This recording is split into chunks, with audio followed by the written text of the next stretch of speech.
सभी को नमस्कार। कैरियर फर्स्ट चैनल पर आप सबका स्वागत है। डिक्टेशन लिखने के लिए तैयार रहें। Ready start.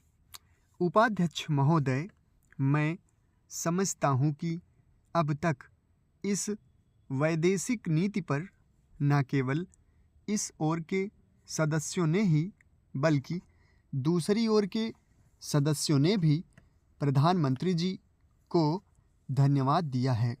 इसलिए मैं अपनी तरफ से धन्यवाद देकर उनका बोझ बढ़ाना नहीं चाहता।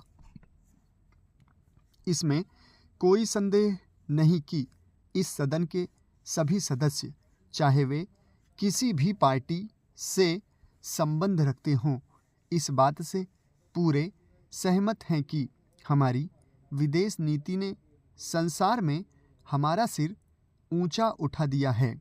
हमने पंचशील के सिद्धांत को संसार के सामने रखा है। यदि हम उसके आधारभूत सिद्धांत पर दृष्टिपात करें तो हमको पता चलता है कि हमने संसार में एक जो सबसे बड़ा काम किया है वह यह है कि हमने तनाव को कम करने का प्रयत्न किया है।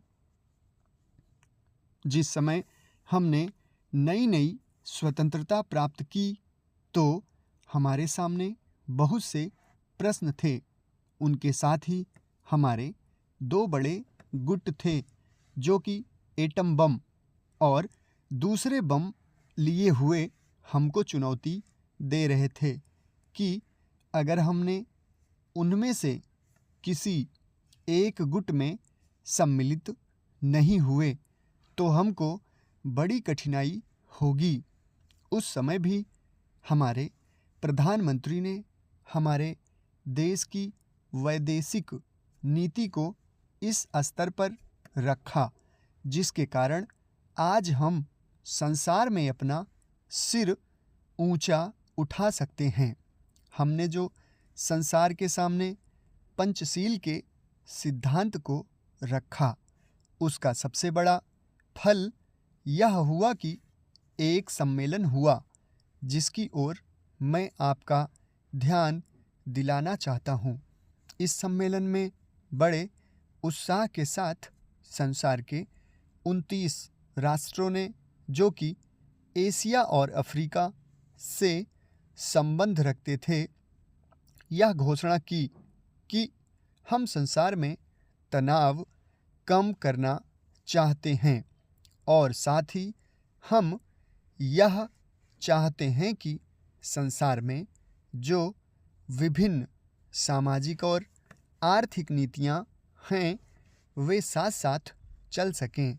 हमारी वैदेशिक नीति में जो सबसे महत्वपूर्ण चीज़ है वह है सह अस्तित्व की भावना। उसी भावना के फलस्वरूप हम देखते हैं कि आज कोरिया का युद्ध नहीं हुआ जो कि एक तीसरे विश्व युद्ध के रूप में परिवर्तित हो सकता है।